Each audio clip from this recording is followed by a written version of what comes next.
And welcome to the podcast show. My name's Dan Latto. I hope you're well today. I am full of head cold. I woke up with such a sore throat this morning. But anyway, we got a live stream to do. We need to get it done. And in today's session, I want to talk about Facebook ads specifically. But I want to talk about some of the stuff that comes up in our strategy calls.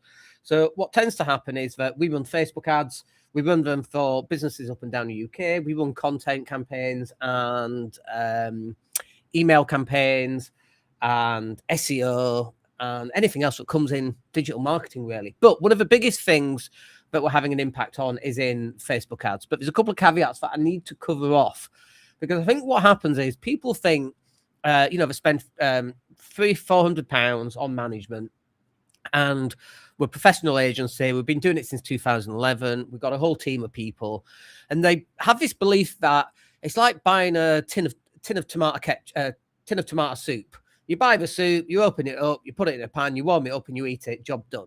And they think that it's like a switch, and that when you buy Facebook ads, it's like having a magic wand, and you just wave it, and then leads just drop in.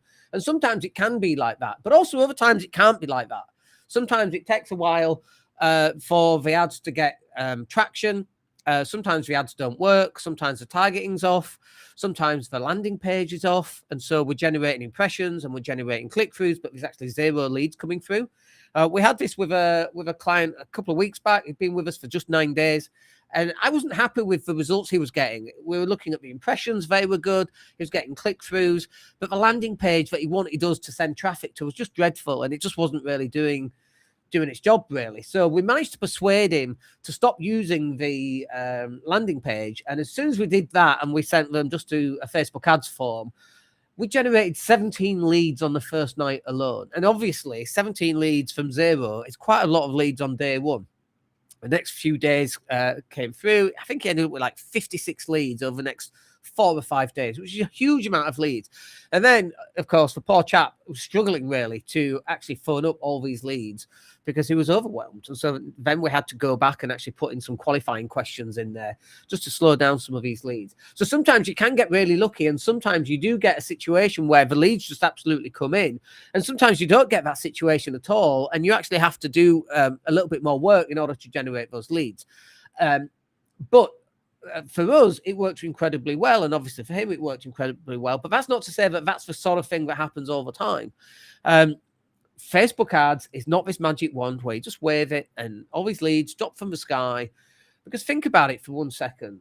If it was as easy as that, as just running, we just run Facebook ads, like everybody would be wealthy. Everybody would be millionaires. All these other Facebook ads agencies would also be mega wealthy.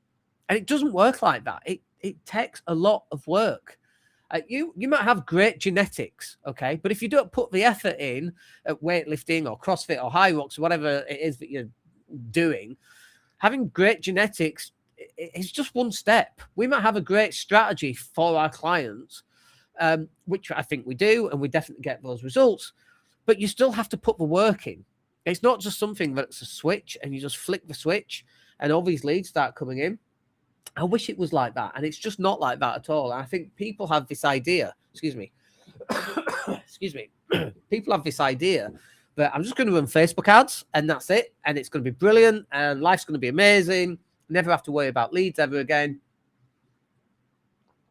And it's just not like that. And so if you're one of those people and you're like, well, I'll just run Facebook ads and that'll be it, and I'll just run it for a month, because, oh boy, if we're not getting results in a month, then we'll never get those results. And it's like, well, first up, it takes several iterations sometimes for the advert.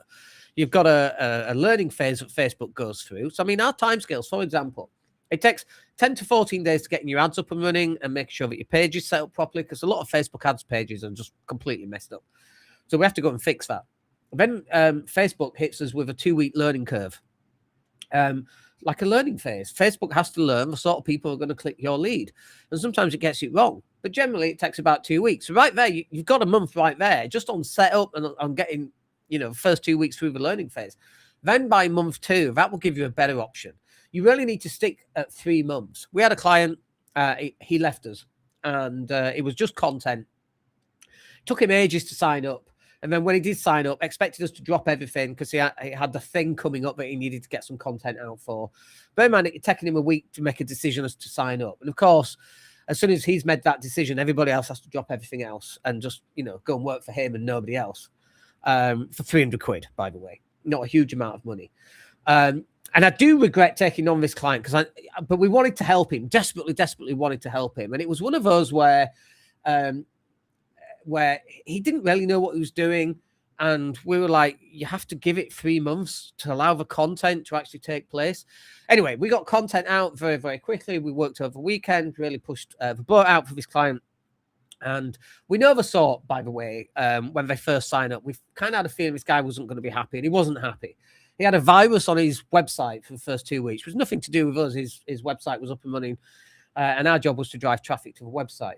But for the first month, he had a virus on his website. For the first 2 weeks out of that month, he had a virus on his website. So when clients did land on the website, they would get redirected elsewhere. And at the end of the month, he came to us and said, "Oh, my sales haven't increased." And we could see from the stats that he had a huge amount of views and engagement and all this good stuff. Unfortunately, he didn't connect his Google Analytics, even though we'd been asking for a whole month, just never got around to doing it. And again, that's a red flag for us, by the way. When we get pushback from people or clients doing what we ask them to do, they probably are not going to last very long as a client, because we can't do our job unless we have Google Analytics. We want to know what the results were. And he never connected it, so we never actually got to find out. We only found out the stats by looking at the actual Facebook stats, which is fine to some extent. But we want to see the traffic coming from social media back onto his website. Anyway, had a virus for 2 weeks, and took ages to get this virus issue sorted out. Kept saying it was resolved every time I'd gone on the website, and it wasn't resolved. Anyway, cancelled after the first month. Didn't like what we were doing. Just not happy with us. And it happens. Do you know what I mean? We're always going to get clients that we could do amazing work for, but they're never going to be happy. And it's okay. It's just part of the business. It's part of what we do. And we're going to get people like that, sadly. But it's like, dude, you need to give it 2 to 3 months to get traction. You had a virus on your website for 2 of the 4 weeks. You had all this extra traffic going to your website, which is brilliant. You didn't install Google Analytics. You didn't give it a chance. But we knew when the guy first came on, it was one of these where it didn't have a huge amount of money, had to work in month 1. And it was a mistake on my part for actually signing him up, knowing that he had to get results. But I felt confident with getting results, and we did get results. We got a huge amount of traffic from on Facebook and Instagram and some of those other social media platforms. But sadly, couldn't convert that traffic because he had a virus on his website that he refused to do anything about. And it happens, But again, if you're coming into running some sort of digital marketing and you go, "Oh, I'll give it a month," it's not going to work. It's not going to work. You need to give it 2 months. You need to give it 3 months. And ideally, you need to give it longer than that. And we don't have minimum contracts, by the way. Minimum contract is a month. And we do that on purpose because we don't want to tie people in. If people want to leave, obviously you want to leave. We're not going to tie you in by having a 6-month contract. But if you're thinking about running digital marketing through an agency, you've got to give them the time scale to get the feet underneath the table and get stuck in with creating some of the help that they think they can give you. And so I just wanted to share those 2 things today. I'm bunged up to high heaven with my cold. I need to blow my nose. I feel like I need to sneeze. My throat is very painful. So we'll call it there. But obviously, if you've got any questions, come back to us. Let us know. And we're here to help you. And we'll catch up with you soon. Have a great day. Take care.